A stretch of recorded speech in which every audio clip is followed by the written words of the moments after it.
ధైర్యంగా ఉండు అని కూడా చెప్పాము. వాడు ఏడుస్తూనే ఉన్నాడు మాతో.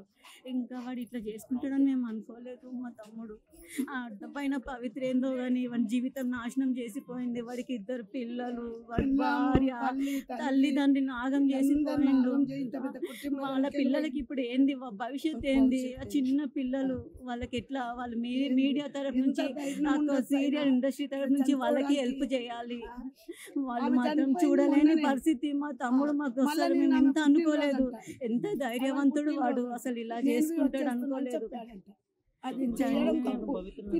పవిత్రని 100% పవిత్రని పవిత్ర వల్లనే వాడు చనిపోయింది. డిప్రెషన్లో వెళ్ళిపోయిందంట. ఆ అమ్మాయి చనిపోగానే ఇంకా నేను ఉండను, నేను చనిపోతానని మా పిన్నికి కూడా చెప్పాడంట. మా పిన్ని నన్ను రారా దగ్గరికి అంటే వద్దు నేను మీ దగ్గరికి రానని చెప్పాడంట. ఇప్పుడు మాకు అందరికీ దూరం అయిపోయిండు. కారణం ఈ పవిత్రే. పవిత్ర పవిత్ర అని చెప్పి పవిత్ర ఎంత ముంచేసింది మా తమ్ముడిని. మా తమ్ముడి లైఫే నాశనం చేసింది. పిల్లలు భార్య ఇప్పుడు ఎవరు చూడాలా? ఎవరు రెస్పాన్సిబిలిటీ? మా పిన్నికి ప్రాణం బాగుండదు, మా బాబాయ్కి ప్రాణం బాగుండదు.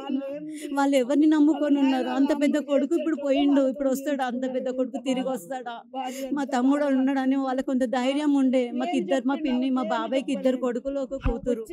మా చెల్లె పెళ్ళి అయిపోయింది. 2 తమ్ముళ్ళ పెళ్ళిళ్ళు అయిపోయాయి. కానీ వీడు ఇంత మంచి సీరియల్లో బాగున్నాడు అని అనుకున్నాం. కానీ ఈ పవిత్ర ఇంత మోసం చేస్తుంది, మన జీవితంతో ఇంత ఆడుకుంటుందని మేము ఎవరం అనుకోలేదు.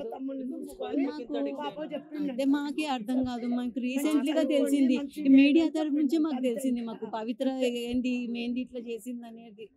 ఆమెను ఏడ్చి ఉండకుండా ఆమెతోని పవిత్ర పవిత్ర అని వాడు జీవితం నాశనం చేసుకున్నాడు. పవిత్ర దానికంటే 20 ఏళ్ళ కొడుకు ఉన్నాడంట, బిడ్డ ఉందంట. 22 ఏళ్ళ కొడుకు. అంత పిల్లలు ఉండగా మా తమ్ముడే దానికి కావాల్సి వచ్చిందా? వాడి జీవితం వాది చచ్చింది కాక వాడిని కూడా తీసుకెళ్ళిపోయింది.